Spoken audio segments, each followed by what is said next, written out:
Hi everybody, Neil Boatman from Image on Workwear here again. So today, carrying on from our theme of giving you advice about our market and workwear. Monday we talked about the myths of branded workwear. Yesterday we talked about misconceptions, similar things but slight variances. Today I want to talk about the mistakes some people make when it comes to their workwear. So the first thing I want to talk about is people's perception that they need to get as much information on their workwear as possible.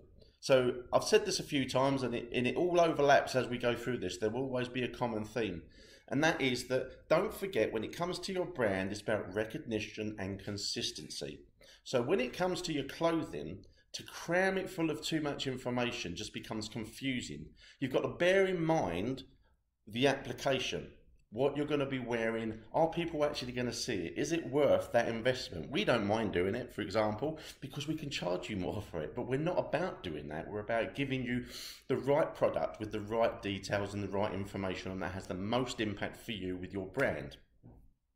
So bearing in mind what you do, think about what sort of message you want to give. One of the things we get a lot of the time is people have their logo and they want lots of information put underneath. Well, if you look at mine, for example, our logo is 110 mil wide, and you can see how small the text is there. If you then add text underneath that's giving some sort of information, you're just not, one, going to see it. Two, it's not going to look good, because the smaller you get, the harder it is to get detail, especially onto clothing. And it's just, again, going back to that about recognition about your brand. You don't want anything confusing that message.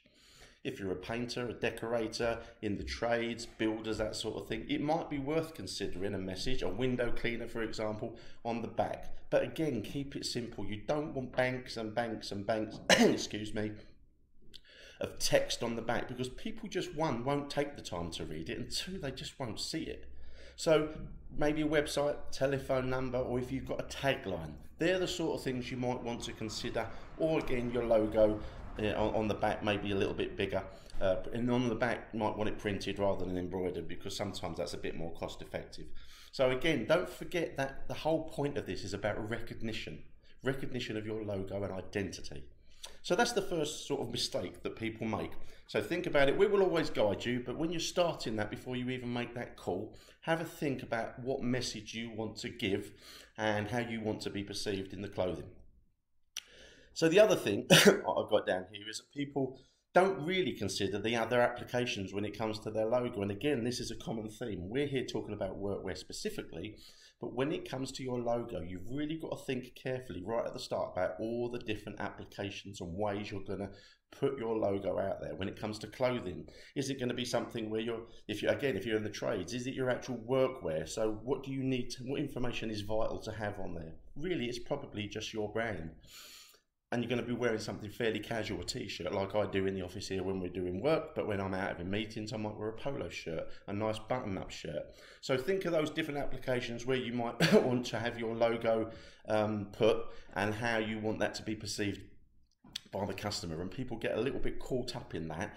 And it doesn't take too much. Going back to some of the things we've talked about before in our videos, is about the quantities. There's lots of flexibility on it now. So don't make the mistake of thinking that, you know, you've got to have one theme, one style, because if your logo's flexible, that it can be adapted, or depending on what colour garment you're having it on, for example, that gives you a lot of flexibility in what you can wear. And going back again, common theme, to making you feel comfortable in what you're wearing and getting the right message over. And the third thing is about people thinking they can save money when it comes to supplying their own garments. Now, one of the things we do, which a lot of companies won't do, is we will decorate people's own garments if they really, really want to. Not a problem with doing that, but what you've got to bear in mind from our perspective is the saving isn't really there when it comes to supplying your own clothing, because really what we're charging you for is a service and the process, as opposed to the garment. You get charged the cost for it, but what we're actually charging for is the process. The other side of it as well, thinking about consistency with brand and image and look, is I get that sometimes people's budget is tighter, and if they want to go and buy something elsewhere and they save a couple of quid on t-shirts, or they feel that they're saving, that's fine. But think about the next time you want to buy some workwear. If you want a consistent image and a consistent look, you might end up that you can't buy that garment again. Where it comes to buying direct, by using wholesalers. Other than trends and fashions changing, those styles don't really change that often. So when you buy, you know that next time you can buy the same thing as you bought before in the same style and the same colours and the same flexibility. But again, there is flexibility in that. It's more a case of think about the point of doing that. If you want to buy, if you want to supply your own, yes, but think about the overall thing with your business and the message and the image that you want to give. So that's another 3 hopefully fairly useful points for you today. So we've covered over about not putting too much information on your garment. Don't confuse things, don't get that mess, don't sort of confuse the message that you're trying to give out there with your logo. And also consider all those other applications, the different ways your logo is going to be displayed, where you're going to be using it as well. And then in terms of supplying your own garment, it can be a false economy, but that's entirely up to you. We will always talk to you about that, about the pros and cons of it. At the end of the day, it can be done if you want to supply your own, but when you're thinking about your brand and moving forward, and you want that to build, you want people to have confidence in you. And if they see you chopping and changing in what you wear, then that might give them a different perception of the sort of business that you are. So hopefully that's helped. Day 3, we're going strong here. Lots of good feedback again. Please, please, please tell us if there's anything specific that you would like us to address. Fire some questions at us. Some of these are just ones that we've picked up from customers as they go along, and things that we know that we get when we pick up the phone every day of the week.